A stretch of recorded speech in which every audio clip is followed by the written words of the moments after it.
Maintenant qu'on a vu la formule du binôme de Newton, on va pouvoir dénombrer le nombre de sous-ensembles d'un ensemble E fini. Alors on va prendre E, un ensemble fini possédant n éléments.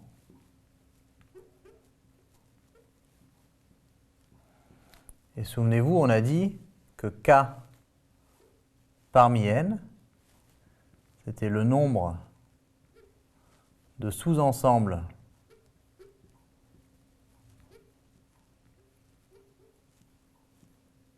de E à K éléments. Alors évidemment, on avait pris K entre 0 et n,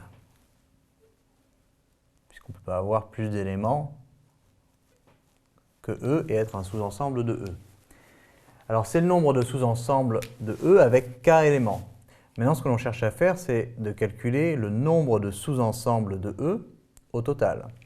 Donc il faudrait additionner le nombre de sous-ensembles à 0 éléments, puis lui ajouter le nombre de sous-ensembles à 1 élément, à 2 éléments, etc., jusqu'à n éléments.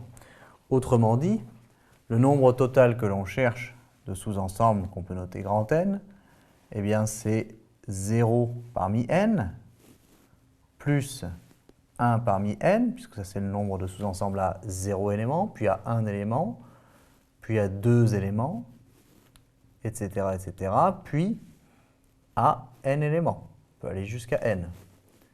D'accord? Alors c'est un peu long d'écrire ça comme ça. Alors on va préférer l'écrire somme de k égale 0 à n des k parmi n. Et ça, c'est le nombre de sous-ensembles de E. D'accord? Donc ça répertorie tous les sous-ensembles, ceux à 0 éléments, aussi bien que ceux à n éléments, à 2 éléments, etc. Donc ça me donne au total le nombre de sous-ensembles de E. Eh bien, comme on a vu le binôme de Newton, cette somme-là doit quand même vous dire des choses. Somme de k égale 0 à n de k parmi n, ça n'est en fait rien d'autre que la somme de k égale 0 à n de k parmi n fois 1 à la puissance k fois 1 à la puissance n moins k. Ça ne change rigoureusement rien. Quelle que soit la valeur de k ici, 1 puissance k et 1 puissance n moins k, ça vaudra toujours 1, et 1 fois 1, ça fait 1.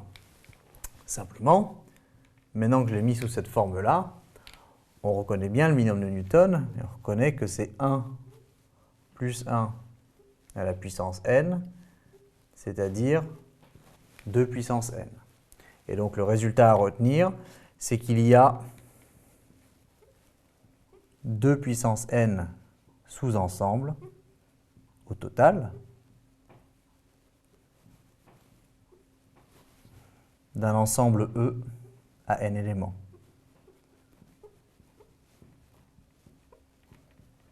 Voilà. Et ça, ce résultat nous vient directement de la formule du binôme de Newton. Alors si je prends E égale 1, 3, 5, là je me place dans le cas n est égal à 3, et donc il y a 2 puissance 3 égale 8 sous-ensemble de E. Alors, il y en a 8, est-ce qu'on peut les lister? Ben oui, on peut commencer par l'ensemble à 0 éléments. Il y en a un, c'est l'ensemble vide. D'accord? Le premier sous-ensemble de E, c'est celui qui n'a aucun élément. Et donc c'est pour k égale 0. Et 0 parmi 3, ça nous fait 1. Et j'en ai bien 1. Ensuite, je peux faire les sous-ensembles à un élément. Donc il y a 1, 3 et 5. Et ça, c'est pour k égale 1, puisque c'est les sous-ensembles à un élément. Et 1 parmi 3, ça me fait bien 3. Ensuite, les sous-ensembles à 2 éléments. Alors 1, 3, 3, 5 et 1, 5. Ça, c'est pour k égale 2, puisque c'est les sous-ensembles à 2 éléments. Et, souvenez-vous, 2 parmi 3, ça fait bien 3 aussi, et j'en ai 3. Et finalement, un sous-ensemble à 3 éléments, qui en fait est E, ça c'est pour k égale 3, et 3 parmi 3 fait 1. Et la somme, 1 plus 3 plus 1, fait bien 8. Et voilà, j'ai bien montré que j'ai 8 sous-ensembles, 0, 1, 2 ou 3 éléments. Donc, retenez bien, pour un ensemble fini de cardinal n, il y a 2 puissance n sous-ensembles correspondants.